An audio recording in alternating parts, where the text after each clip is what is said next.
Ooh.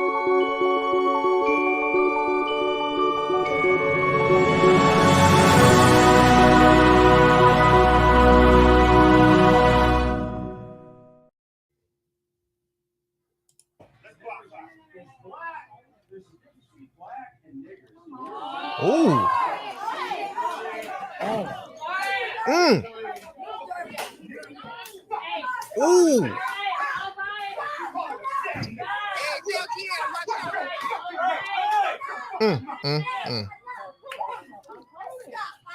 Oh shit.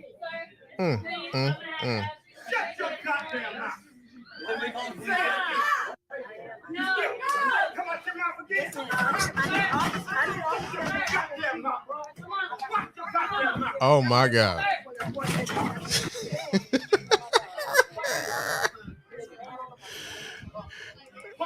Okay, hold on.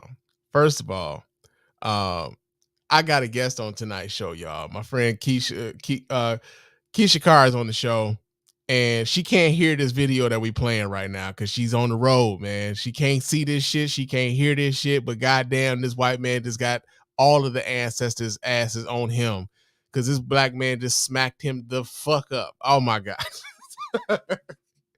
I swear to God, man. So this apparently happened in South Carolina. Some black man and some white man had an altercation in South Carolina. White man let the nigga shit fall from his lips, and that black man open palm slapped his ass at least 500 times, man. So much so that man was bleeding and on the ground, and let that be a lesson to y'all this Black History Month, that y'all can't be out here just dropping nigga all willy-nilly. All right. But of course, like I said, man, I am not alone. I got my homie, my fellow Coolie Cardinal here, Jaqkeshia Carr here with us from the Credit and Conversation. Yo, say what's up to the people, fam. Indeed. And like I said, homie's on the road right now. Are you safe right now? Because I know them roads is treacherous. Okay, because we don't need like casualties and nothing like that on the Spann Report podcast. I don't need that on my heart. You know what I'm saying? And I don't need the rest of the Cooley fam to be like, yo, you know she died because she was fucking with Spann on that goddamn podcast, man. That's some bullshit. And now I can't go to no more reunions and shit. That's gonna be some no more Cooley weekends, man. No more Cooley weekends. But yo, man, so the reason why I decided I was gonna have Keisha on the show, man, is because y'all know your man Spann talks a lot. Well, not necessarily a lot, but I talk a little bit about, some of the credit stuff, and some of the, I've been talking about like my home ownership like journey and stuff like that. And my friend here has her own credit consulting company, and I really wanted to talk to her about not only just like the credit consulting and everything else, but like, yo, fam is in a little bit of everything. She got her own like lip gloss line, man. She's like dropping books and shit. Like she got like a little business empire button over here. And not only that, she do a little podcasting too. So I was like, you know what, man, let me reach out to the homie and see what's going on with her. And we could talk with her about not only the credit and stuff and the podcasting and stuff, but also we gonna talk about some of the bullshit that's going on in the world, right? So like I said, yo, welcome my friend Jaqkeshia Carr here to the show, man. Real talk. But we got some stuff that we need to take care of first, right? We got some not listener feedback, but we do have to let the listeners know how they can get in touch with us over here at the Spann Report podcast and let their voices be heard, man. You can go ahead and hit us up at our hotline at area code 313-288-0485. That's area code 313-288-0485. Leave us those voicemail messages, and those messages will get played here and replied to here live on the show. You can't call in now because Keisha's calling us in here now right now. So you can't call the show live, but y'all can hit us up with those voicemails, man. Let your voice be heard that way. Also, hit us up on our email at feedback@thespannreport.com. That's feedback@thespannreport.com. Go ahead, leave us those emails, and of course, those emails will get read here and reply to here live on the show. Leave us a 5-star review on iTunes and or Stitcher Radio. Those 5-star reviews are the ones that get read here live on the show. We really appreciate everybody who goes about the business of doing that. Doesn't cost you a dime, just a couple minutes of your time to let everybody know why you're rocking with us over here at the Spann Report Podcast Network. Also, hit up our website, Go there and watch replays of the show. Get yourself some merch at our store, man. Get yourself a fly t-shirt or a coffee mug or whatever else. It helps the show immensely when you do that. We really appreciate everybody who goes about the business of doing that. And you can become a Patreon patron and become a part of the golden circle of the Spann Report Podcast Network. The Patreon patrons are the ones who allow for us to do this show here live in the way in which we do. And we really appreciate everybody who contributes in that way, man. Real talk. But yo, Keisha, man, what I know you're on the road, man. What took you out of like the city? Like I know you like a business mogul and shit, but what's going on with you? Oh shit. Okay. Sneaky links. Sneaky links. The sneaky link all the way in Milwaukee, huh? How that come about? Milwaukee? Because I've been to Milwaukee, but it was a long time ago, man. I got family in Wisconsin. Okay. Oh, my bad. My bad. I'm see that. My bad. See, that's how long and far out the game I've been that I done forgot the rules to this shit. I'm sorry. I done forgot the rules. I done forgot the rules. And I got some people in the chat room. They said they can't hear the guest. Hold on. Let me see if I can turn this up a bit so they can hear you. Because we don't need no kind of problems on the live. Okay, Shalana, let me know if you can hear her now. Say something, Keisha. Like the Verizon commercials. Okay, they're saying they're only hearing one side of the conversation. No, they said they can't hear you. Well, this sucks. Hold on, let me see if I can do something else here. Let's turn that all the way up. All right. No, they're saying they can't hear you. Yeah, you might need to. You might need to because they're saying they can't hear you at all. No, nobody can hear you. Okay. Let us know, y'all. Can y'all hear? She's saying.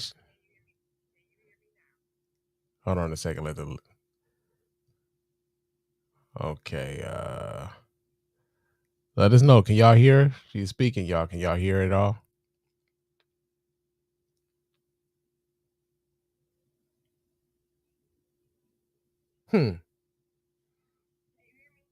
No, they saying they still can't hear you. Okay.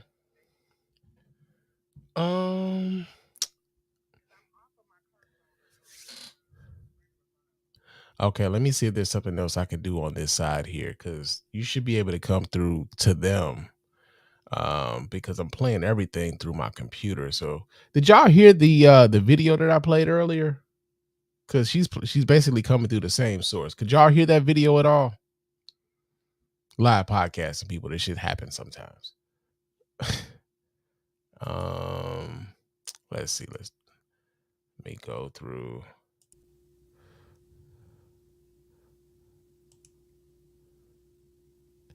All right, chat room, let me know. Could y'all hear anything like that's being played right now? Y'all still can't hear it. No, I didn't hear it. So you're saying you didn't hear the video that was played at all either. That's wild, yo.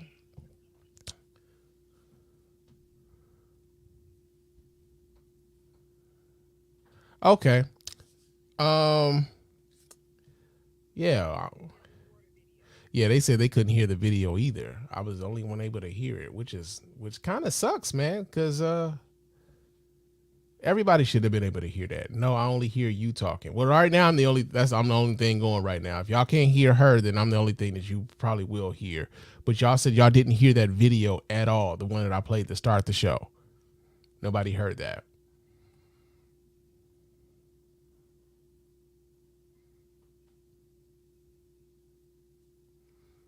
These are my Facebook folks.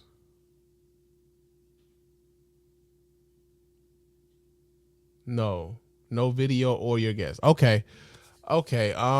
Shit. That sucks, man. Let's see.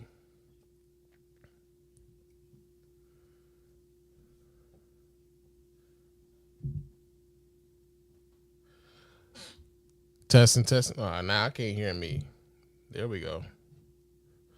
Hey, real talk. Just let me know. Can y'all hear this at all? Fuck this shit, I'm out. Fuck this shit, I'm out. No thanks, don't mind me. I'ma just grab my stuff and leave. Excuse me, please. Fuck this shit, I'm out. Did y'all hear that at all? Oh, so you heard that. So there's something going on with this damn computer then. Okay. So yeah, try that. Try that because apparently I still got some kinks to work out with this roadcaster here. So yeah. Okay, thanks.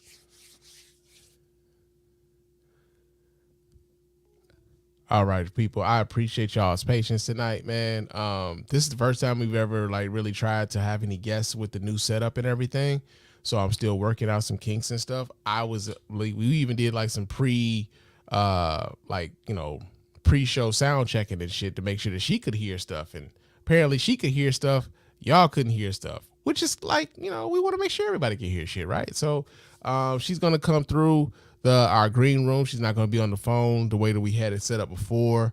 And hopefully we can get this together and y'all can hear her and we can have the show and in the ways in which we were supposed to be able to have the show, right? But yo, man, like I said, this is episode 355, man. It's been a week since the last time I talked to y'all. And while we're waiting for Keisha to come back through the green room, I got a random thought for the people who are in the chat room and whatever else, right? So I was listening to some shit on as a matter of fact, no, I wasn't listening to anything. I was watching Love during lockup. How many of you guys in the chat room like fuck with Love during lockup, Love after lockup, Love before lockup, all the Love during the lockups and after the lockups and life after lockup and all of the other shit? How many of y'all fuck with that? Because that's my shit, man, for real. Okay, Keisha's in the chat room. Like, she's in the green room now. Let me go ahead and pull her up. All right, fam, can you hear me?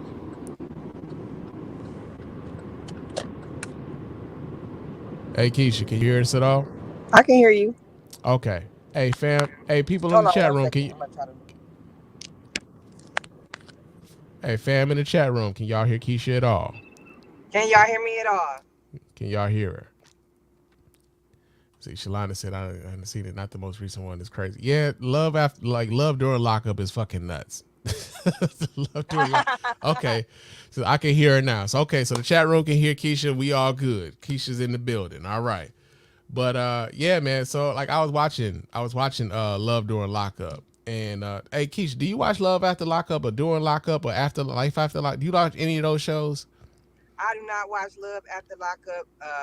Listen, it's not for me, because if I ever date somebody to go to jail, the judge broke us up. I'm not a pen pal. I'm not J paying. Oh, no, man. I'll never forget, man, when my brother was locked up. This nigga used to like write me and shit, like, hey, bro, like, hey, man, send me some pictures, man. I'm like, nigga, send you some pictures of what? Like, man, send me some pictures of some bitches, man. I'm like, nigga, I ain't sending you nothing. What's wrong with you? Like, man, I can sell them motherfuckers in here, man. Come on, man. My cousin do that. I'm like, fam, I'm not doing that, man. I'm not doing that. I couldn't wait for my brother to get out of jail so he could stop begging for me for like shit like that, man. It was crazy. But Love after lockup is crazy too. Like, then they like got all these spinoffs and shit, right?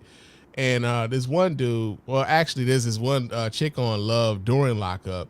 She's got like a bunch of different prisoners that she's dating, quote unquote dating, what? Right? Yeah, like she got like 5 or 6 of them that she's got in like a little rotation or whatever. And it's this one dude that she has a particular connection to. He's her favorite for the moment, right? And he's apparently got this other chick that he messing with. And like they find out about each other. The other chick then like leaked this girl's nudes. It's all kind of crazy shit going on with this, right? But he's trying to explain himself to her, and he was like, she's doing the Willy Boo Boo or whatever. And it made me think about something, right? Who was the first nigga in Detroit to say Blase Splee? And everybody understood him. I don't know who the first person was, but I know that you understand Blase Splee is like, I ain't saying, but you understand what I'm saying. I ain't saying, but you kind of get right. Blase Splee, whoop de whoop. You know what I'm saying? Like, I'm gonna give you some details, but I ain't gonna give you all the details. You know what I'm saying? Like, and I just kind of wondered, like, when he said, like Willie Bop or whatever, it was some shit because they from Buffalo, New York, and I'm like, damn, there's a blase split or whoop de whoop in probably every fucking city in America where black people is. But I was just kind of thinking about that, like, yo, man, who was the first nigga to say blase split and he was understood? You know, like, you know what? Yeah, blase split, and they're like that. Like, that's a thing in Detroit and shit now, because I don't hear much. I don't hear places other than Detroit. It's usually like some Michigan, Detroit shit. But like blase split, yeah, man, who was the first nigga that came up with that? If y'all can give me an answer to that one, please write into the show and let me know so we can get that nigga his flowers. You know what I'm saying? Cause for real, man, like, you know, the people who come up with the slang that everybody started using and stuff, or, you know, like, and it just becomes a part of the lexicon. Like, you know, I know Gunna right now is like, he's on that, like, I'm pushing P shit, and like now I feel like I'm too old to even like get into that. I'm like, hey man, like, y'all could just say it's like that's player, right? Like, you ain't really gotta like Yeah, because I've like never heard Pushing P. yeah, I didn't I've hear it never heard until he that. was on the fucking Breakfast Club, and then I started slowly seeing people on Twitter saying like pushing P, and I'm like, y'all acting like y'all been saying this shit forever, nigga. It was only 2 weeks ago that the shit came out. Like, That's funny. niggas acting like they've been on this shit forever, but you know, it's kind of crazy how that works, right? Now, like I said, my homie here, jack of all trades, man. Like I said, she's got the lip gloss thing going on. She's got the credit business going on. First things first, like, what was like with the credit thing, how did that come about? Like the credit and conversation thing, how did that come about? So how credit and conversation came about was um for my, was it my 35th birthday? I'm like 42, something like that. I Mm-hmm. was like, I want to give myself the gift of good credit. Yeah. So at the time I was working with some lawyers at a job, and I just started picking their brain about different laws as it pertained to credit and different information. And I just started researching for myself, but I really learned it from the legal standpoint.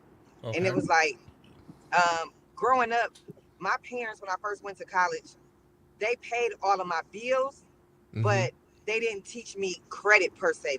Like, my bills were paid on time, but I didn't have the utilization. I didn't know what a FICO score was. Yeah. I didn't know how the score broke down. So that's what made me be like, you know what? I want to give myself the gift of good credit. My parents didn't teach me that. They just paid my bills. And the thing that really I thought about the most is, like, when you go off to college, the first thing we do, or the first thing that happens, is they'll give you a ton of credit cards. They give you a ton of And credit cards, for and they give you some free yeah, shit too. Give you some yeah, they'll cheap give you a free free shit. T-shirt.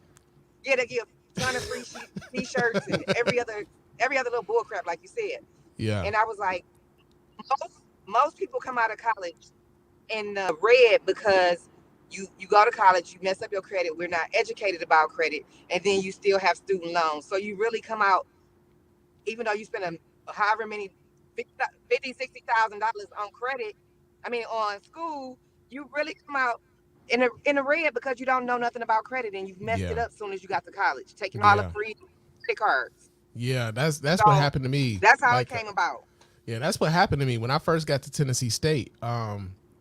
Like I remember I signed up for a credit card, mostly because I just wanted the shirt that they was passing out, right? Like, I didn't even give a damn about the Right. credit card. I just wanted the shirt. I'm like, man, that's a fly ass T-shirt. And then they're like, yeah, just sign this. And I'm being stupid, man. Like, I'm giving these motherfuckers all kind of personal information, like name, birthday, social security number, and shit. And I'll never forget this. I ended up with 2 credit cards that way. I got like first of all, I got a Sporty Thieves T-shirt, which, like, who the fuck remembers the Sporty Thieves, right?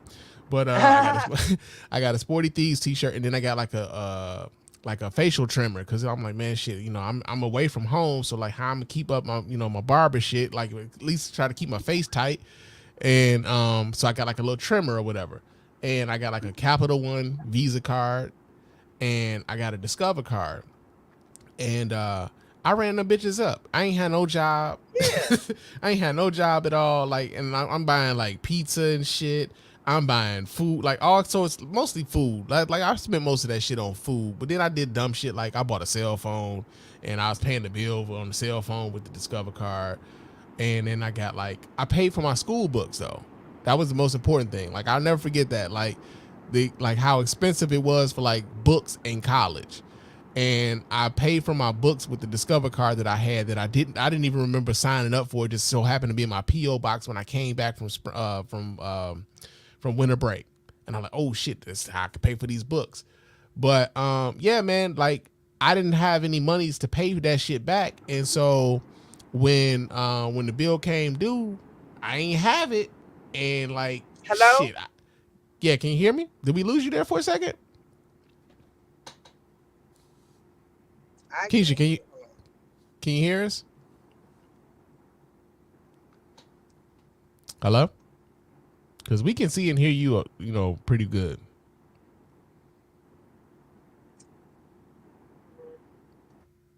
Uh-oh. I think we I lost can't you. hear anymore, Antoine. You can't hear us at all? Like nothing? You don't get nothing?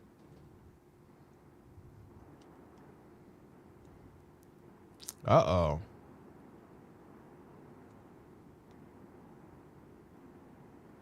Hold on, I'm gonna take you down and I'm gonna pull you right back up, okay? Okay, so she went away. But yeah, man, I don't know why we dealing with so many technical issues tonight. I thought we had this shit kind of squared away. But I'll tell the story to you guys though. Like I had I had like a Capital One Visa card and I had a Discover card that I got pretty much just because I wanted the the free shit that they was giving us and whatnot. Okay, so she's back. Keisha, can you hear me? I can hear you. I couldn't hear Okay. you. So Okay. I logged out and came back in. I don't know what happened there, but yeah, like so I got the cards or whatever, and like I didn't have the money to pay the bill because I didn't have no job at the time. I was just using that shit because I like these like they was giving me money, right? And like I didn't have any money to pay the bill, and so like when the bill came due, I ain't got it. They shut those cards down. I didn't get another credit card for damn near 20 years. I didn't get another one because I was like, yo, man, I ain't had a means. And then on top of that, here's what scared me though. Like, so I knew that I had a Discover card at the time. They gave me $1,000 credit limit. I was like 19 years old, and I never paid them a dime. I never gave Discover card nothing, and I just knew nobody would give me a credit card because I never paid them. I never paid Discover the money I owed them from like 1999 and shit. And I'll be goddamn if I didn't get like another Discover card years later. And I The was like, statute of limitations. That's what happened. yeah, The statute of limitations. yeah, So you were out of it. So now I was like, okay, we can give them another one. yeah. But here's what happened though. So like, and I've talked about this on the show before. So like, the reason how I even got into like credit cards again was I had applied for an apartment, right? And this is like me and my wife, we were together and we were like getting ready to try to move from the apartment that we were at. And we tried to, we saw this other, like we saw a townhouse that we liked and I applied for them. And they were, talking about the income verification and stuff. They said, well, you need to make at least 3 times the, the rent amount in order for you to stay here. And I'm like, all right, well, cool. Shit, that's easy. I got that. And these folks told me no. Right? I was like, what? I was like, what? And they said, yeah, you got like, they said I had been evicted. And I was like, I had never been evicted before in my life. And they said, well, that's on your credit report. And I knew what it was. I had, there were times when your man Spann was a little short and I was playing the game with my landlord. And I'm like, hey man, go ahead and put these papers in. I can take this money out of my 401k and you get paid and I get paid. Everybody good. And yeah, that shit came to bite me back in my ass though, but it really made me pay more attention to what was on my credit report because that shit was on my credit report and I didn't know it. And so like from then on was when I made the decision that I would never be denied some shit because of what was on my credit report ever fucking again. And I like, kind of got into the whole thing of learning what credit was, learning like the tools to build up a good credit score, learning like the statute of limitation stuff that we just kind of talked about a second ago, like just trying to learn that game. And so like, first things first, one of the questions I got to ask for you, like, because you're a credit consultant and whatnot, like what is one of the biggest and most common mistakes that you see that folks do with their credit, like when they come to you? The biggest one is most people don't even actually pull their credit report. Let's be. They'll assume their credit is bad and they don't know. And let me clarify, I don't do credit counseling. I am credit literacy. So my Okay. passion is Okay. teaching people credit. I'll Okay. restore it, but I prefer to educate people on it because most people mess up their credit because they don't Yeah. know, They don't know. and that's the Yep. one area that most of us are lacking is the literacy for it.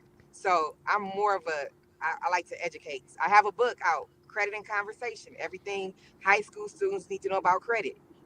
Yeah. So, but no, the biggest thing is most people don't even pull their credit report, so they assume it's bad without knowing. Mm-hmm. Two, most of the stuff on there, the biggest thing is I'll say this: people will go pay off their debt, assuming that once they pay off a closed account, their score will increase, and it Mm-mm. does not move your credit at all. It's now, Yeah.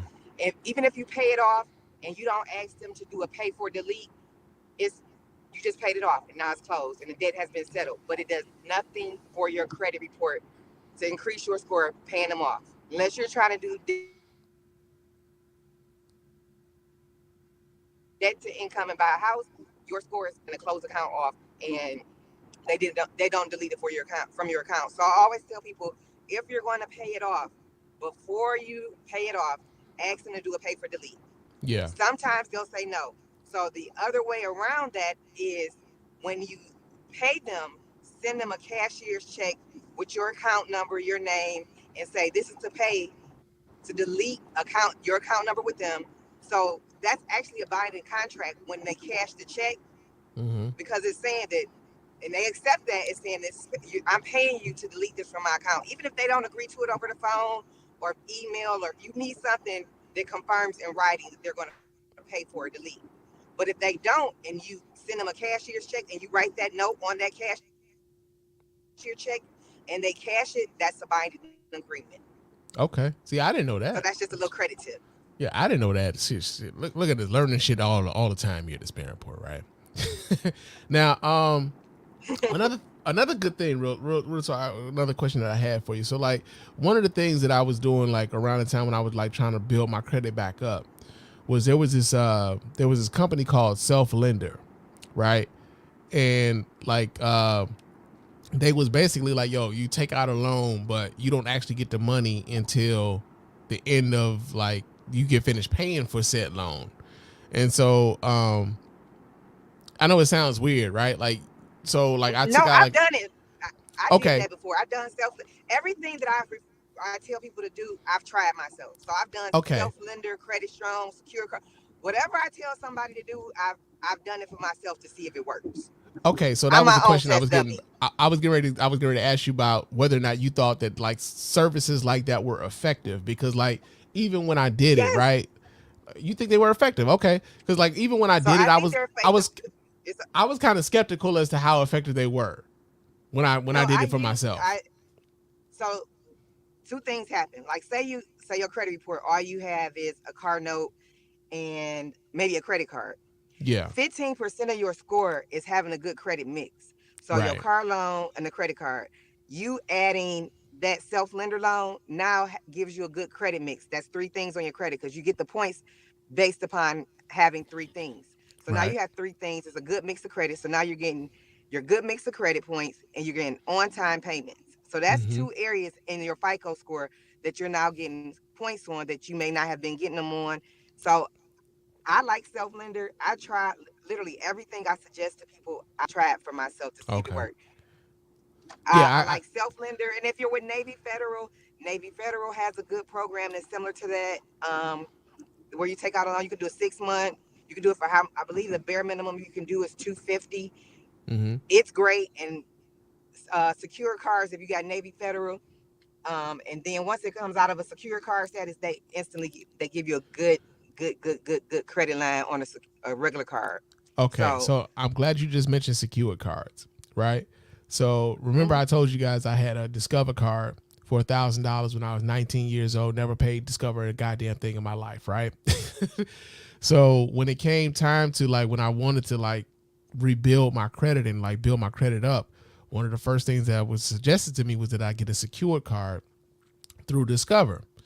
And I was scared to even go about doing it because I'm like, yo, man, I owe Discover like $1,000 from '99. Like, are they gonna give me this card? And what the secured card was that like, yo, basically you give them the money up front, right? I gave them $200, and like you use that card, and that's your credit limit, right? You give them $200 up front. That's your credit limit, and I used that card for about a good 8 months, and I mostly was like to get gas, or like I would buy lunch or something like that with that card. Wouldn't really use that card a whole hell of a lot, but after about 8 months of quote unquote responsible usage, Discover unsecured the card, and they upped my credit limit on that card to like $3,000, and then they gave me my $200 back. So like for those of you who are like, really trying to like get into building your credit up, that's one way to do it. Cause I know a lot of folks are like kind of scared as far as like whether or not they'll be accepted and things like that. Like, the thing is you give them the $200 or however much you give them is like, that's your money that you done gave to them. Like, that's why it's secured. Yeah. You And know? Credit and Conversation has a partnership with Self Lender, where Credit and Conversation offers a secured card. So just in case you want to get a secured card, Credit and Conversation offers one. Indeed. And of course we will have this, all of that information will be available in the show notes, so you guys can hit up Keisha and Credit and Conversation so you can get that information as well, right? Because we're going to look out for our folks in that way. Now, another question that I kind of had for you, right? So like when we start talking about like credit and stuff like that, eventually folks getting the one to like buy houses and stuff, right? Because like that was one of my things, like especially when it came to like securing better housing, was like, again, I come from in much the same way that you did. Like my people didn't teach me much of anything about credit. I learned credit like I had to learn the hard way. And so like one of the things I've been seeing lately, and it's because I'm in like a bunch of like first time homeowners groups and stuff like that. I should probably get out of these groups because I'm, I bought my house now, right? But one of the things I keep seeing is a meme that keeps going around, and it's basically like, yo, I pay $2,000 in rent, but the bank is telling me I don't qualify for a $600 mortgage. How accurate do you think those types of memes are? Because I see those all the time, all over social media, that the bank they won't give me a mortgage for $600, but they keep telling me I can qualify for this $2,000 rent. Banks are different from rent. So it could be the debt to income ratio. Mm-hmm. And that's mostly what it is. Like most people don't know, when you do student loans, if you put them in deferment, it doesn't help when you're trying to buy a house. It helps because if they're in the deferment and say you owe 90,000, that has now became part of your debt. So I always tell people, if you're trying to buy a house and you owe student loans, get on a payment plan if it's nothing but $50 a month, because now it decreases your debt to income ratio, because now the debt that you have is only $50 a month. Yeah. Versus that 96,000. So the best thing, that's why they probably didn't approve them, because the debt to income. Yeah. That's DTI is a big part of getting approved for a house. So most people don't know that if you have student loans, put them on a payment plan, even if it can't be like $1 a month. It has to be like at least $50 to $100 as part of your debt to income. Now, if you have too much debt, they're not going to approve you. Now, that's the other part about it too that I think is very interesting, right? So like when I see this, like when I see the people talking about, well, I can pay $2,000 in rent, but they telling me I can't qualify for a $600 mortgage, and like because of like the way that the market is now, first there's a couple of different questions that I have right off top. First question is, what kind of house you trying to get where the mortgage is only $600? Because these houses are expensive as hell now. So that's the first question. Yeah. And the second question I get it, like I'm thinking to myself, is like, are you really going through the process? Because usually when you're going through the process, your rent payment isn't even a part of your debt to income calculation. They don't even count your rent, because supposedly you're going to be paying for this mortgage, not this rent anymore. So like I every time I would see this meme, I'd just be like, oh, am I tripping? Like, am I bugging? I haven't seen that meme, but it's happened. I know it's happened to people I know or work with. Yeah. So it can be true. Yeah, most of the people I know that, but like they got a mortgage of like $600, probably bought their house at least 5 or 6 years ago. Like I don't It know was a many while people. ago. It was like, I mean, you can't even really get a loan for a house that's like under 30, 40,000. So with 600, you know what? I know somebody who has like a 50, $60,000 house and theirs is like seven. So, I mean, it's possible, but your house gonna be real cheap. Yeah, where was that? I mean, Was it not in the, cheap. Let me rephrase that. was it in the It's gonna be city? inexpensive. It was in the city. Okay, yeah.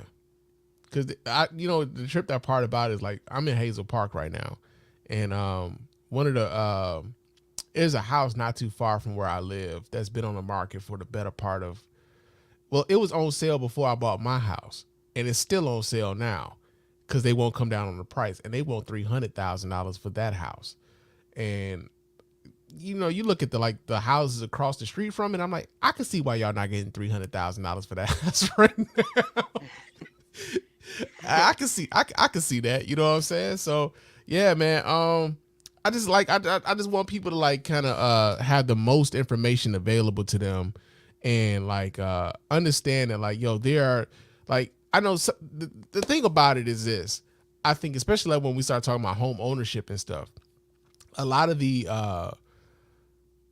rhetoric around it is so negative, right? Like people really do believe that they can't do this because of all of the things that they say like are against them. Like, I can pay $600 in rent, but I can't pay.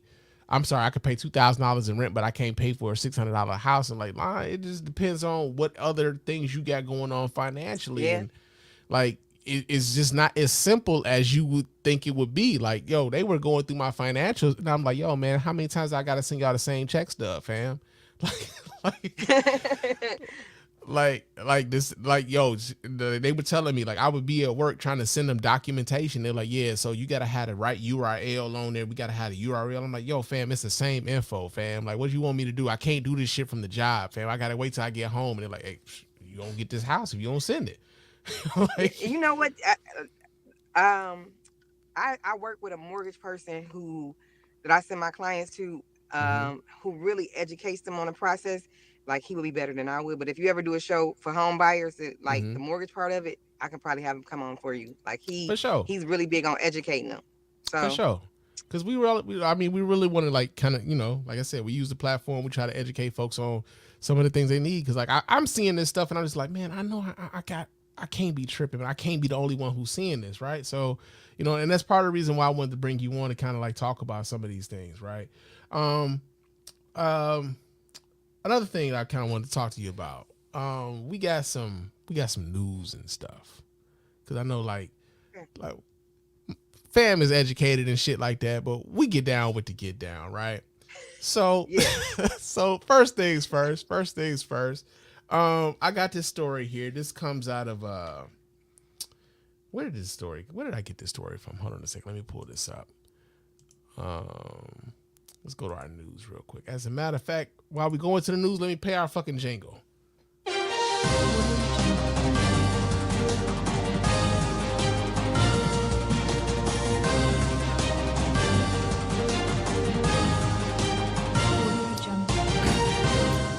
All right, our first story here in the news, our first and only story in the goddamn news, happens to be the fact that there was a middle-aged woman that is the third patient in the world potentially cured of HIV. Well, I'll be a monkey's bare-assed uncle. Yeah. We get this story here. Go ahead. What you got to say? I honestly believe they've had the cure for HIV. I mean, Magic Johnson had HIV since I was in 6th grade. I'm just being honest. I'm for real. And then, like, you think Magic Galloway cured though? I mean, is he cured or is he on PrEP? Because there's, I mean, listen, I just found out about PrEP. One of my LBGQTI friends made a post about how PrEP prevents you from getting it. So I was like, what is that? And he was like, yeah, you can still have sex, like on a post, like you can still have sex and that. And I'm like, okay, so it's pretty much curable at this point. Not curable, but it's not transmittable. So it kind of reminds me medication where it's not transmittable. It kind of reminds me of a joke that Chris Rock did this joke years ago, where he was talking about how like they won't necessarily find like the cure, but they will find a way for you to be able to live with it. And Yep. in many ways, like Magic Johnson has found a way to live with it and not transmit it to anyone else. I don't know if necessarily Magic Johnson or anybody else who's on prep or on these cocktails of like, medications are cured, so to speak, but they're able to like kind of live with it and not affect the people around them, which I think, we want to get to a point where they don't have to stay on the drugs, right? But like, I think the pharmaceuticals are like, yo, man, we can keep them on the drugs, and this is where the money at. Which was what the joke was with Chris Rock. Is like the money ain't in the cure, it's in the medicine. But Yep. so like I'm gonna read a little bit from this article here. This comes from the Washington Post. It says that a middle-aged mixed race woman is the third patient to potentially be cured of HIV with the virus in a long-term remission for 4 years after she received a transplant of stem cells harvested from an infant's umbilical cord blood. The new case, reported at the annual meeting of the Conference on Retroviruses and Opportunistic Infection, is the first time that the transplant approach has been successfully reported in a mixed-race woman, an advance that reinforces the exciting concept that an HIV cure may be possible in a wider array of people using cord blood. In 2009, scientists first reported that a white man with leukemia, originally known to the world as the Berlin patient, had been possibly cured of HIV with the transplant of stem cells resistant to HIV. A decade later, an approach was used in a London patient, a Hispanic man with Hodgkin's lymphoma. A man in Dusseldorf, Germany, was reported to be in HIV remission after a transplant in 2019, but he was not counted by the research team as a previously cured patient. Now, one of the things that I think is interesting about this is that the cure isn't necessarily like they were being treated for something else, and like they also had HIV, and the HIV was being cured as a result of the treatment for the other like ailments that they were dealing with, like like cancer, non-Hodgkin's lymphoma, and things like that. But I think it's exciting that like in our lifetimes, because like I remember when we first heard of AIDS and HIV and things like that, this is some shit that like, yo, man, we thought Magic was gonna die like after he did that interview, that press conference back in '91. We thought it was over for Magic. Like here we are 30 years later, and he's healthy as shit. Magic out here looking good, man. Like that man living his Right. life, bro. One thing I have to say, and I mean, remember when we was younger, it was like, oh, we have to find a cure for HIV, HIV. And my pastor said this, and it really stuck with me, even as a kid, that they were pressing a cure for HIV, but not pressing a cure for cancer. And it's like people are dying within 6 months, 3 months from cancer, and people can live years with HIV, but yet we're pressing the issue to get HIV cured and not pressing the issue for cancer. Yeah. I mean, like, I think there's something to be said for that. Shit, I remember for years, man, I would have an irrational rage when I would see people, when I would see women like being able to have long-term remission from like breast cancer, because my mother died of breast cancer when I was 17. And so like it would like for years I would like be resentful of any like advancements to that. It's like because my mother couldn't take advantage of that. And so Right. now I'm just more so like yo, man, like, yeah, moms couldn't take advantage of that, but like why should anybody else have to suffer in that way, And so it took a nigga to grow up for me to kind of feel that way. But like, yo, man, like anytime we can have like these sorts of advancements, like it's exciting because like, yo, these are things that like our parents, our grandparents, like they couldn't fathom these sorts of things. Like even like the whole thing with like the coronavirus and the vaccine and things like that. Like I know people feel a certain way about them, but at the same time, it's like, yo, the same people that are giving you this treatment for the HIV thing, the same people who are treating you for the diabetes, whatever your ailment is, like, yo, at the end of the day, you going to these same people. Like you going to the hospital Right. dealing with these same folks. So at a certain point, we, it's like the science is the science, and we got to start getting our feelings about it away of that shit. You know what I'm saying? So, I, yeah. I definitely have my thoughts on the vaccination. So, Yeah. Okay. I'm a proponent of it. There I we go. definitely, See, I wasn't sure. I wasn't sure. No, no, no. I Me and wasn't my daughter sure, both are fam. back. And Me and my daughter are both vaccinated. I'm boosted, and this is my thing with vaccination. When people say you don't know what's in it, you don't know what's in that you weed you don't. smoking either, but you Hey, smoking it. I'm drinking some You drink it. I screwball. mean, I'm drinking yeah, some like when people screwball say right that, now. I don't know what the fuck is in screwball, but this shit is yeah, delicious. people be like, oh, you don't know what's in it. You won't know what's in that coochie you hit neither, but you in it. Mm. Like Don't hit you them got. with the Let's facts, deal with fam. the Come on, man. like You the can't you realm of can't be hitting reality. these When niggas people with the say that, truth. like, come on now, it didn't. They haven't studied this long enough.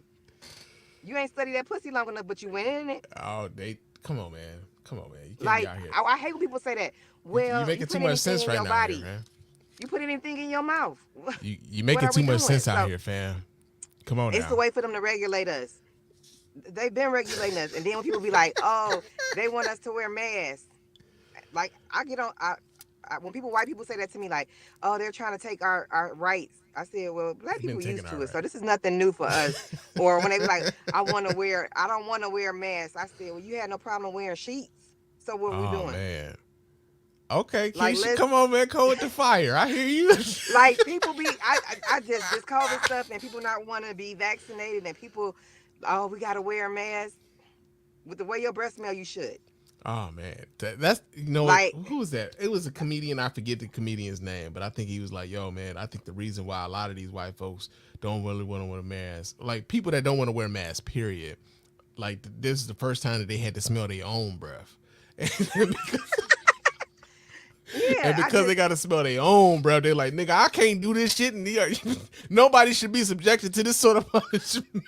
yeah, like I mean, the hotel I was just at, they still have to wear masks. I forgot mine. You know what I did? I didn't go in and complain. Didn't say you trying to steal my rights. I went back Yeah, out to my truck, got me a mask. Like if you yeah. don't want to go, no, you don't want to wear a mask, you should stay the fuck home.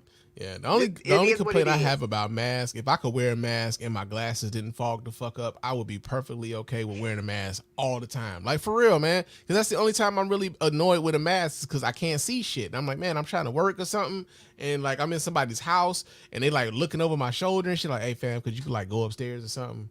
You know, because I really want to like be able to like do this shit safely, but come on, man, like I can't see shit. Yeah.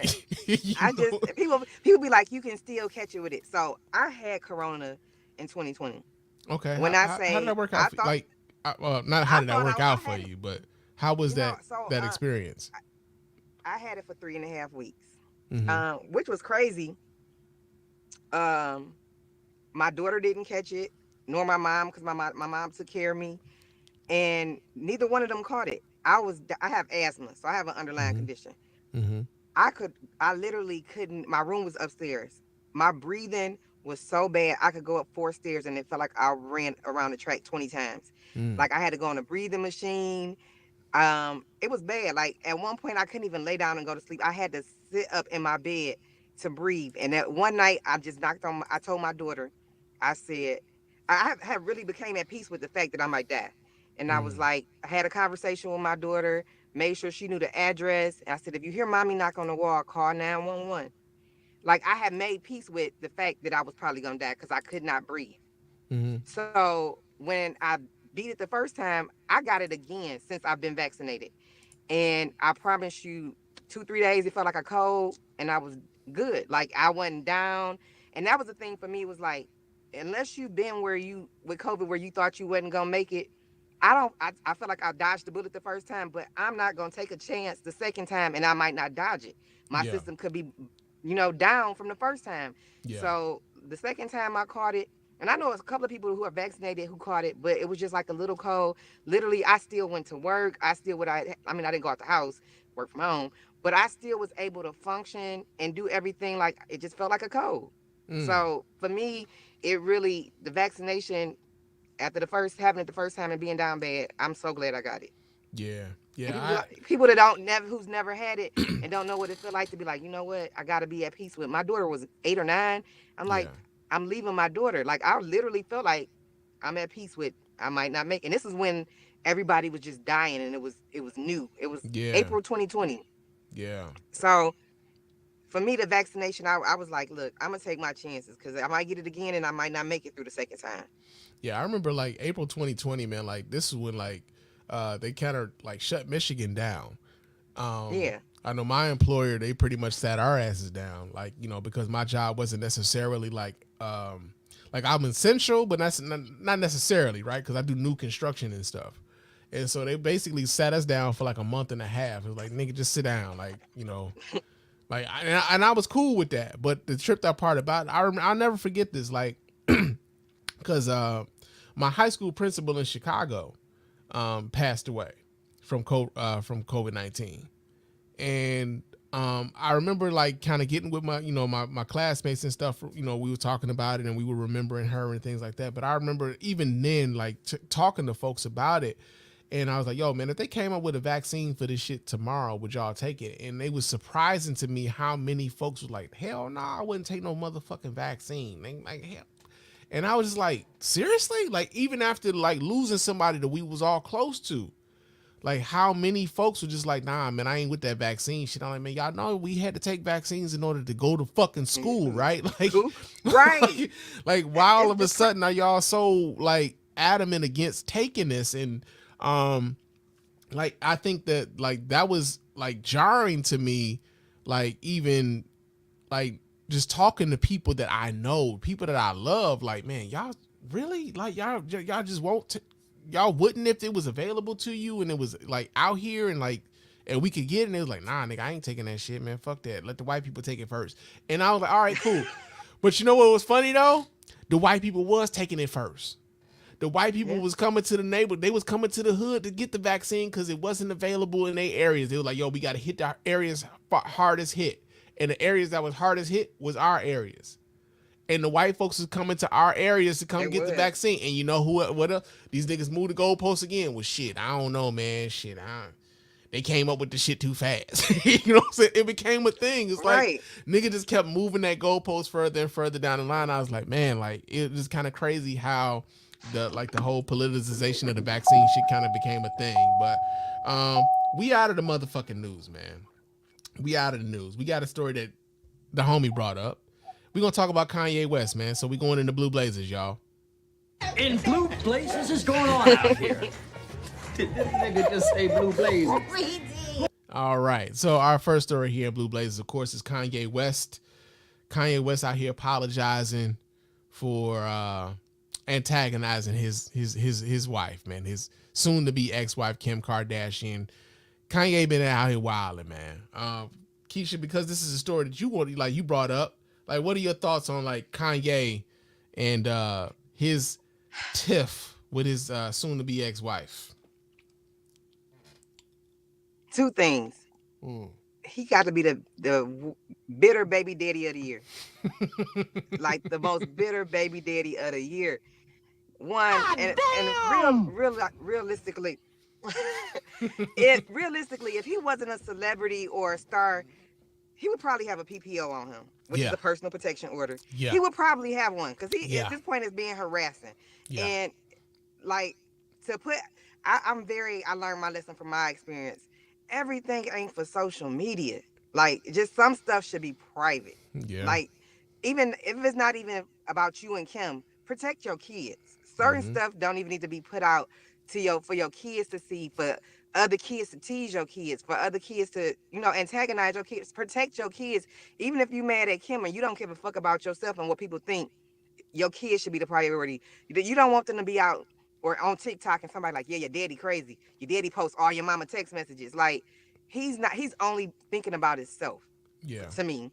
Two, I think it's some mental health issues going on. Let's be real. He has some mental health issues that I think he needs to seek some therapy for. He'll be antagonizing his wife. What's today? Saturday. Tomorrow we gonna hear the gospel Kanye. Monday he gonna be back antagonizing his wife, talking about he want to see his kid. On Wednesday he gonna be talking about beating up Pete, which is her boyfriend. Like, what are we doing here? Yeah. Like, he needs some help, and I feel bad for him. But one thing I think about him is, he likes to tend to and this is not in no way. Don't take this the wrong way. He needs a strong woman. These women he dating is just like allowing not even allowing. They're not saying Kanye. Somebody has to get in his ear, like his mama would have, or the woman that I forgot. What's her name? The first girl he dated, there was a Delta and his first son. he needs somebody to tell him, look, you're making a goddamn fool of yourself. Calm down. Like he Yeah. needs somebody in his ear. And a lot of times celebrities have people around them that are afraid to tell them the truth because they're afraid of losing that connection or afraid of what, They're afraid of losing being that ostracized by access. the celebrity. Yeah. That They're, access, they're afraid of that losing that money. access. But if you're a friend, yeah, like he doesn't have anybody in his corner telling him to win. Like you hanging with what's his name, Antoine Yeah, Brown from yeah. Antonio he Brown. he A nutty as a fucking nut. fruitcake. He Yeah, a nut. like He a nut too. yeah, two nut cases hanging out together. Like, do that make sense? Like it's like I mean, not trying to be funny. Antonio Brown, Antoine Brown, whatever his name is, AB. He suffered from some mental illness that stems from childhood trauma. Like, you can't hang out with somebody that's just as crazy as you. He don't know how to act because he grew up homeless and now he got all this money and he don't know how to adjust to it. Like y'all two people that ain't really mentally stable hanging out to each other. No, that's not a Well, good idea. the Kanye definitely needs some help. well, the weird thing about what's going on with Kanye and Kim right now, like I've kind of been off Kanye since that whole slavery was a choice thing, Oh and Lord. like nah, for real, like I just like it's hard for me like just how I'm made up and like my principles and shit. It's hard for me to even listen to some of the old shit that Kanye used to do because I'm like, yo, man, like fuck, how he fucked this up? Like I used to like really be a Kanye And his fan, music right? turning into trash. Right, his music been His music trash. trash now. Like the last good Kanye project that I think I like actually consumed was probably The Life of Pablo, right? That Yeezus, I really wasn't fucking with Yeezus. And anything after that, I just ain't even really gave that shit no listen because I'm like, yo, man, this nigga is on some other Yeah. shit and I don't fuck with whatever he is on, like he's on right now. Fuck Kanye. Like that's pretty much where I'm at right now on When some. he started supporting Trump, he really lost me. Like, Yeah, yeah, I'm not a fan. I'm like, yeah. Like And most even people I know now. that his support, most guys I know that support him are crazy as hell too. Like, I used to date a guy that's like a big Kanye fan. He nutty as a fruitcake too. So, you know what I'm saying? Well, like here's the thing now, like I don't know. when It's like people start talking about how like yo Kanye fighting for his family and all this other shit, I'm like, man, fuck Kanye, man. Like I'm just over Kanye and the he bullshit. fighting Like even this documentary, private. Like everything ain't for social yeah, media. he's got like this was that Genius shit that's on Netflix right now. I'm debating as to whether or not I even want to watch it because like even when one of the things I take one of the things I really like try to take pride in is like when I get on this mic and I'm talking on the podcast and shit, I really try to be knowledgeable about the shit that I'm talking about.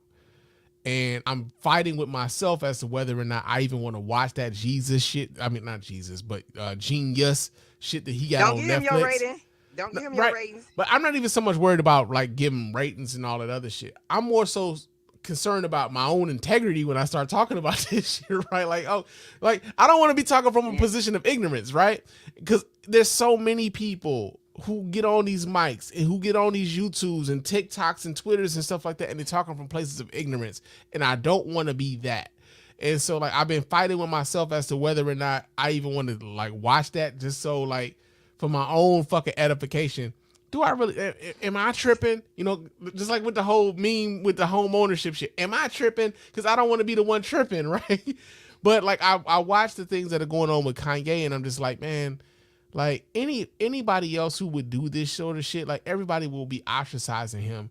And I feel like the only reason why Kanye is given the leeway that he's given is because Kanye made us feel a certain way with the music that he gave us. You know what I'm saying? Like people giving him way too much leeway because, yo, man, I really did fuck with Through the Wire. I really did. Like, yo, Power made me feel like a goddamn man. You know what I'm saying? Like people like really like they identify with how the music made them feel. And so they ignore all the other bullshit associated with Kanye. Because the Kanye that we grew up with, like from 2000, I don't know, maybe 2003 to maybe what was that, 2016? That nigga ain't there no more. Mm-hmm. That nigga is long gone. Not at all. He is long gone. And the other part about it that I kind of get irritated with is like if you have any if you have any criticisms of Kanye, because we now know that Kanye West is dealing with a um, um his mental illness, right? If you have any criticisms of Kanye, Yeah. everything is now like associated. Well, he's bipolar. We can't really hold that against him. And I'm just like, man, nah, fuck that, man. Like, we can't keep tying all of the shit. We can't keep tying all of the shit that he's doing, all of the bullshit that he's doing, to the fact that he's got this condition. It's like, hey, man, I get it. There's a lot of people who have this condition also who aren't who take their medication, who are trying to deal with this in a responsible and in a like just in a responsible way. And like, here we got Kanye like, nah, nigga, my fucking bipolarism is my superpower. Like nah, dude, it's not. It's really not. You know what I'm saying? Like it's sad to see him like be the way that he is. Like, as a native Chicagoan, I look at him like, God damn, man, you out here fucking you out here. You got us out here looking bad, fam. Like, you got us out here looking bad. But it's just like, come on, man. I'm saddened by like the Kanye that we get today. Like, I am. Like, I like even the Yeezus shoes and stuff. I'm like, man, y'all out here talking about y'all don't fuck with like Kanye like that, but y'all sell this nigga shoes sell out every time, and they be trash. Like, the shoes are ugly as fuck, but they be selling the fuck out. Trash. Trash. Shaquille O'Neal said it best about him. Shaquille O'Neal said that he just make too much stuff public. Like, he don't keep everything ain't for social media. And I really frown upon grown men who make their personal life public. Yeah. That's like, it's immature to me. I just don't like for grown men. Yeah. Everything ain't for everybody. Yeah, I don't like it at all. And the tripped up part about it is like, because we're old enough to remember a time where there wasn't anything such as social media. And so, like, Kanye is a little bit older than us. And you be like, yo, man, like, you know, you don't have to do that, right? Like, everything ain't for all these people. Like, even he's talking about his daughters and stuff being on TikTok and things like that. Like, yeah, your kids don't know anything outside of like a smartphone and a tablet and social media like that. That thing, it's been around all day life. You, on the other hand, you get on here and you use this shit irresponsibly every day. So you don't really have a room to kind of like talk about whether or not your kids are on social media, especially considering the family that you married into. That's kind of how they get down. That's kind of how they get down. So, like, I don't know, man. Kanye is like a test case in, like, I don't know. I don't even know what the fuck to like say about it. Like, I really don't. Like, I'm just like kind of over Kanye. Like, I don't get it, man. I get it. Look, we can go to the next topic because we both over. Yeah. Okay. We over Kanye. Okay. So the next topic we got though, Jim Jones, right? Jim Jones took his ass into a Gucci store, in the VIP section of the Gucci store, and did they get a nigga the sparkling water? Because he was complaining about the sparkling water. I don't know if the nigga got the sparkling water or not. All I know is the nigga was like, yo, man, I've been in VIP for like 2 hours and ain't nobody came to see about us and all this other shit, right? What did you think about like the whole thing about Jim Jones and like the Gucci store? And not only that, the fact that like, yo, it's a whole bunch of like people like, yo, man, like if you don't really fuck with the Gucci store, like it's a whole bunch of black designers out here you can be giving that money to. So how do you feel about like Jim Jones and how he approached the whole Gucci store shit that was going on? My first thought is I'm not waiting nowhere more than 30 minutes, maybe not even 30 minutes to spend my money. Goddamn right. That's first off. I'm not. Damn. I'm not even waiting. I'm not waiting for Jordans. I'm not waiting for Popeye's chicken sandwich. I'm not waiting to spend my money. That's first. I'm not giving my money to anywhere that gives me bad customer service. Mm-hmm. And I'm a firm believer that I'm not gonna spend a lot of money on a designer to advertise them for free when I have a platform. So he has a platform that he can advertise them for free. Now, he's advertising them for free and he paid them to advertise them when there's a ton of black designers that he could put on because he has that platform and wear their stuff and get them more clients and them more customers. So Yeah. I'm just a firm believer. Like if I ever get in a position where I got a big platform, I'm gonna put my people on. I'm gonna say, you know what? I'm putting on Built Not Born today. I'm putting on Plugged In. I'm putting on Preble Minds. Like I'm putting on people I know that I want to see win. Yeah. Gucci already winning. Louis Gucci Vuitton is been winning. already winning. They been winning. I rather see, yeah, I rather see my people win. Like I want to see people I done grew up with or people I know that win. Like I'm gonna put on local stuff or just other designers that are thriving if I have that platform. Like I'm gonna put on some stuff that it's a Detroit designer called Put Your People On. It's PYOP. I would definitely wear that. I would definitely Mm-hmm. wear the company out of Tennessee called Be Massive. I would wear that. Like Mm-hmm. I just couldn't see myself spending money to advertise somebody else. Yeah. But that's just me. Yeah. Like if You they know, donate it to me or they give it to me for free to wear, yeah, but I'm not spending it. yeah. You know, like it was interesting. Like I was watching this dude. Like I was watching it. Like I seen the post. Like everybody else saw the post on social media You with just him. froze. I froze. Can you guys? Am I still frozen? Uh-oh. I think Keisha froze though, because she ain't moving at all. Can you guys still hear me here in the chat room here? Okay. I'm back. Okay. Am I still frozen to you, Keisha? Nope, you back. Okay. Okay. So like now I was going to say real quick though, like when I was watching the whole like Jim Jones thing on Instagram and everything else, and he was talking about how bad the You froze service again. was. I froze again. That means like what the? You're spending. Okay, let me do this here real quick. Hold on, just a second. I'm gonna go ahead and refresh.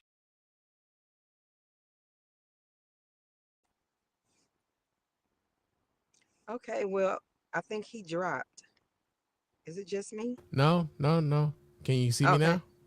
Yeah, Yes. I had to refresh my screen real quick. But Okay. no, I was saying that when I was watching Jim Jones on his Instagram or whatever, he was complaining about how bad the customer service was. I was first things first. I'm like, nigga, you sat there 2 hours and waited. Like that was like how great was the Gucci shit that you was trying to get that you waited 2 hours for, right? But the other part about it was like You need to refresh. I need to refresh again. Okay, let me do this one more time. Hold on a second. Let me see if I can do this.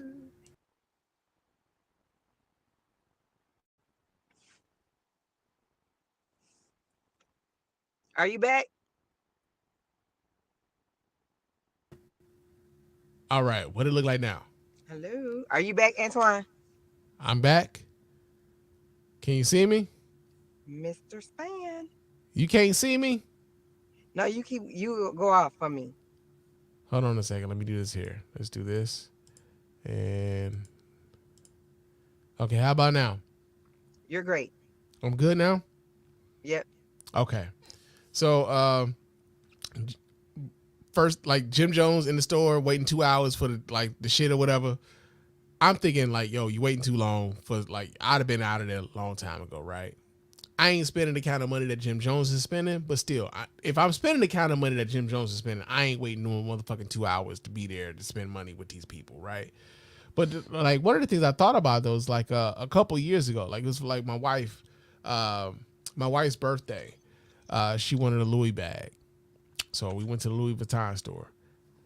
She ordered the bag online already. Bag is paid for. We just got to go to the Louis store and pick it up, right? So we go to the Louis store in the Somerset Mall, and we walk in there. And first things first, I'm just like, yo, man, like all the money people spending here, like you would have thought that these motherfuckers would have been on us like they be on you in like Foot Locker, because like niggas in Foot Locker be on Right. your ass. You know what I'm saying? Like, hey, like we go take care of you, but like niggas in Foot Locker be on you, and I'm like, hey man, I come get you. That's I treat them like I come get you when I find the shit that I want. But like, yo, they was like just kind of looking at us like we was just there. You know what I'm saying? Like they didn't expect for us to buy anything. And like I'm there. I'm like personally, I'm the kind of nigga like I order some shit online, and if the shit show up, to the crib, I'm cool with that. My wife was like, she wanted the experience, right? She wants the experience of going into the store and them treating you well and stuff like that. And I'm just like, all right, I guess, but we standing there and I'm like, yo, these motherfuckers ain't coming to see what we want. You know what I'm saying? Like, and you done already paid for the bag. Like, they just gotta, really all they gotta do is go in the back and go get the motherfucker, right? They ain't even coming to see what we want. And I'm just like, in my head, I'm thinking, I'll never step foot in this motherfucker again. You know what I'm saying? Like, it only take the one time, because I'm like, man, I'm spending all this money and y'all treat me like I don't belong here. You know what I'm saying? Like, I'm petty. I'd have canceled my order. I'm that petty. I've done it. If our customer but service here's the bad, I'll thing. be like, cancel my order. Here's the thing. It wasn't for me. If it was for me, that's exactly what the fuck I'd have did. It was for my wife. So because it was a birthday gift for my wife, and my wife was about, you know, like, she really wants this bag. She wants it. All right, I'm gonna suck this up because this is, you know, my wife wants this experience. But at the same time, like, I will never step foot in this motherfucker again. This is the thing that I'm thinking, right?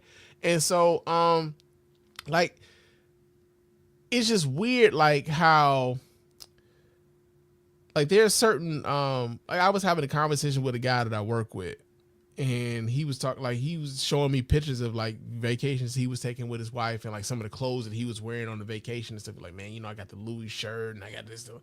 And, like, I'm thinking, I'm like, so who is that for, though? Is that for you? Is it like is that for you to show that everybody else that you'd have made it, right? Because ultimately, like, I kind of feel like sometimes when we start thinking about the brands that we wear, the clothes that we, like, you know, we aspire to and things like that, how often is that a product of us actually liking the shit, as opposed to us, like, making sure that everybody else know that we in a good spot? You know what I'm saying? I think most people do it for a good spot, because I know people who wear a ton of name brand and that shit look a fucking mess. So you spend all this damn money to look a fucking mess. I mean, I'd be like, you put on, They can't put their looks can't together. Louis Vuitton, you look you got on a bunch of labels and look a fucking mess. Shit don't match. It's just all over the place. It's too gaudy. No. Yeah, if you You paid walking all that money to look billboards, you be paying all that money to be a walking billboard. And the shit ain't even nice looking. You might as well went to Fashion Nova. The fuck? Like, you put on all this name brand and you still look homely as fuck. No. Not gonna do it. Yeah, sometimes I just be wondering about that. Like, yo, like, how much of it is about you, and how much, like, this is a part of who you are, how much of this is your personality things, and how much of this is just like you projecting onto other people, like, yo, man, I've made it to a certain degree. Are we peacocking is what I like to say a lot of times. Like, you just kind of like, yo, man, I'm showing off. You know what I'm saying? I got this such and such, such and such. Like, all right, man, I guess, nigga, if you like it, I love it, nigga. I guess, you know. But yeah, man, that was one thing I was thinking about with Jim Jones. Is like, yo, the other part about it was like, yo, you get on social media telling everybody how bad the customer service is. Dog, you waited like a dummy. You waited like 2 hours, and you get on social media, like, to talk about how bad the service is and how much money you spending. Like, yo, I'd have been gone already. Like, why you still there? Yes. I'd have been gone, and I ain't spending nowhere near the kind of money that Jim Jones is spending. I know I'm not. I'd have been out of that bitch. Like, man, y'all don't never see another dime from me. But that's when you, I don't know, like, if you, like, kind of, like, want to project in a certain way, like, you, like I said, like, when you want to project a certain way and you made a certain amount of money, you want to show that folks that, like, you can spend this type of money. And oftentimes I think that's the draw more often than not. Like, not so much that, like, yo, I'm buying this shit because I like it. I'm buying this shit because I can, and everybody else wants it and they can't get it. So, you know, that's in Blue Blazers, man. Another story here that I thought was kind of funny, though. So there was a priest in Arizona.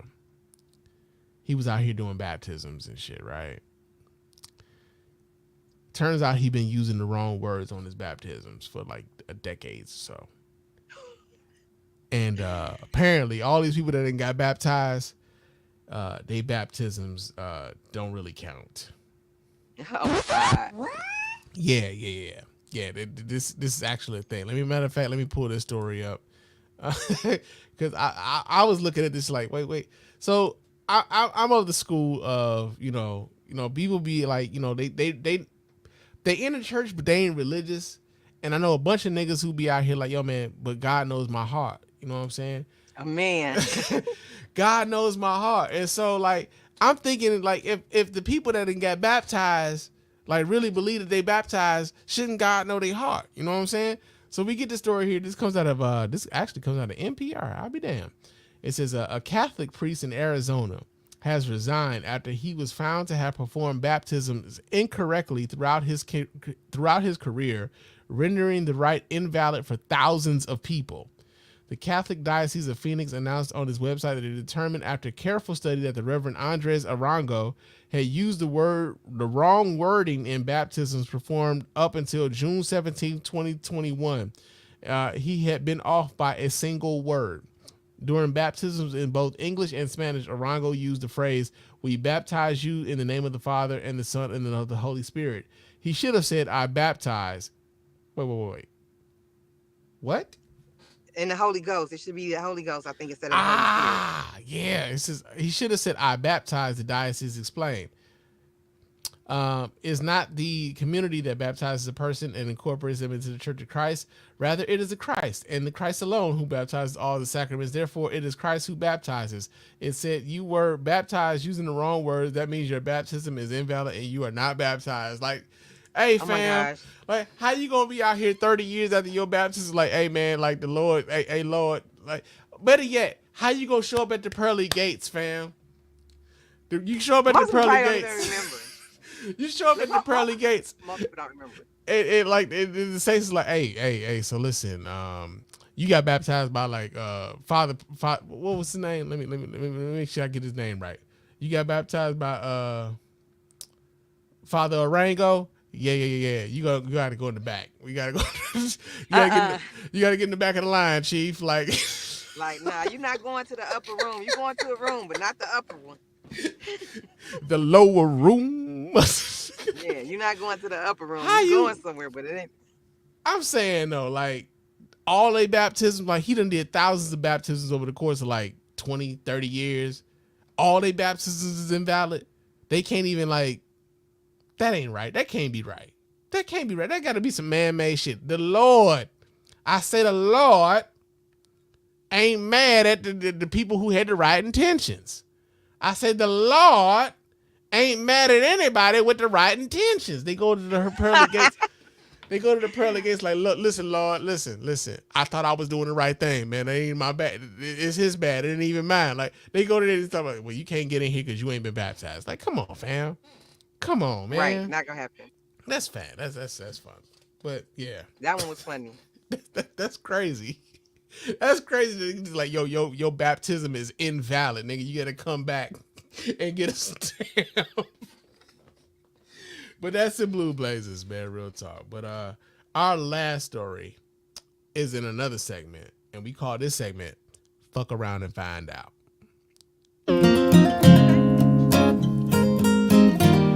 Well, we're out here denying the COVID-19, and we don't really want your goddamn vaccine, but we will jump on TikTok searching for cloud. So I guess you can say we fucked around and found out. Fuck around and found out. Fuck around and find out. Hey. Oh, fuck around and find out. Yeah.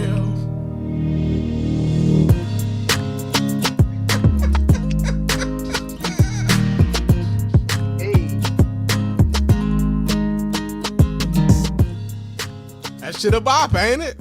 That shit is a bop. Right.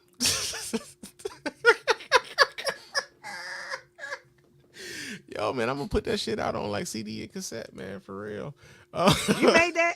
Yeah, I made that. That's me singing. You ain't, that's dope. Couldn't even tell. See, your boy got talents over here. But yeah, our first and only story here and Fuck Around and Find Out is like, yo, so in New York City, 1,430 workers that work for the city that lost their job because they refused to get their asses vaccinated. Ho, brother, whoa, now. You got too much dip on your chip. Yeah, it's a thing.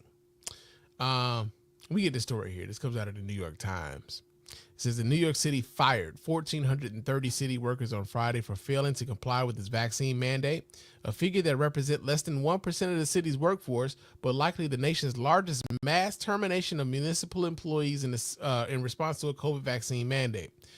Mayor Eric Adams announced on Monday that 1,428 workers who had already been on unpaid leave for months were sent termination notices after they failed to receive the first dose of the vaccine.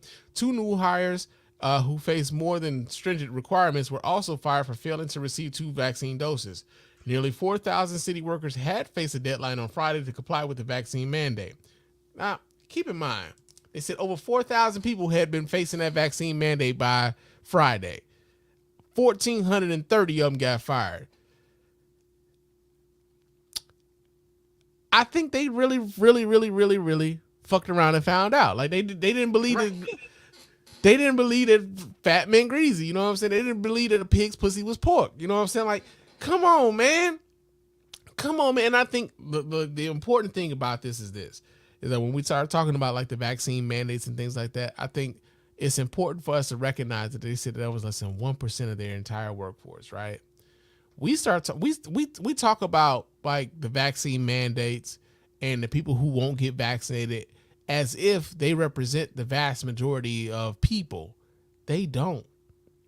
The people who don't want to get the shots, the people who don't want to go out here and do the shit that we're supposed to do, represent a vast minority of people. And so it's just real interesting how we've allowed the rhetoric around vaccines and vaccine mandates to like kind of become this thing where like, yo, the loud and wrong people tend to be the most vocal, and like we listen to them as if they represent more people than they actually do. And so like 1,430 people that lost their jobs. Now I wonder if they're gonna be able to get unemployment because you got fired for a reason like you got fired for a reason that you actually could have like prevented. You didn't have to get fired. You just chose not to do the thing that you were supposed to do, and now you ain't got no job. So it's gonna be interesting to see how that plays out. But yeah, man, they fucked around and found out. Like at a certain point, I think Americans, period, are going to be on some like, hey man, we trying to move forward. This is a group project. We get it, but y'all don't want to contribute to the group project, so y'all be dumb over there by yourselves, and we gonna keep doing the thing that we need to do in order to move this whole process forward. So, yeah, man, like, what do you think about the fact that like 1,430 motherfuckers actually lost their jobs because they didn't want to do the right thing? In my opinion, and this might go against the status quo, they fucked around and found out. I believe this. Just think, before weed became recreational here, when you applied for a job, they told you got to take a weed test. Mm-hmm. So if you knew you smoked weed and you couldn't find nobody with good pee, you probably was like, this is not the job for me. Yep. Let me not go further in that process. So it's kind of the same thing to me. Like, you don't want to take the vaccine, you probably should find a job that doesn't require it. Like, they was good to get them paid leave for a certain amount of time. They was nice. Two, most companies are at will, so they can employ and fire you at any time for any reason. So they was nice enough to give you some leeway in a situation and let you try to get the vaccine, where they could have just been like, at will, you out of here. Yeah. So you fucked around and found out. And it's no different as if they was at work and they hurt themselves and they got to go get a drug test, and you know you've been smoking and that baby P ain't gonna work today. You fucked around and found out you're getting fired. It's the same thing. Like, I know people who, like my one friend, she didn't want to get vaccinated. She was applying for a job. First thing they said was, you have to be vaccinated. She didn't finish the interview process. I mean, she stopped her application because she knew she didn't want to get it. Like, my job, I work from home. My company is based out of New York. They sent us an email, like a lot of publications, about you have to get vaccinated by January the 4th because you might have to come into the office.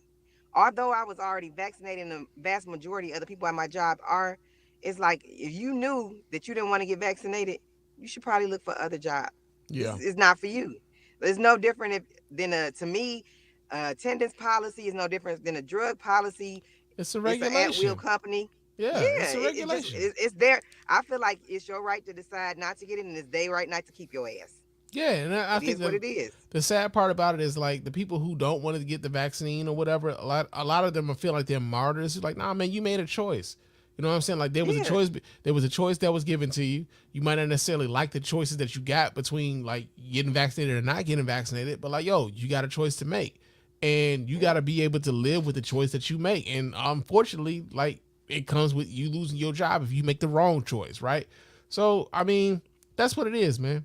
I mean, it's just what it is. So yeah. yeah, 1,430 people got pink slips that they didn't have to get if they'd have made the right decision. Real talk. But hey Keisha, man, I appreciate you coming through, fucking with us here at the Spann Report Thank you. podcast, man. Real talk. But before we get out of here, let everybody know how they can get in touch with you.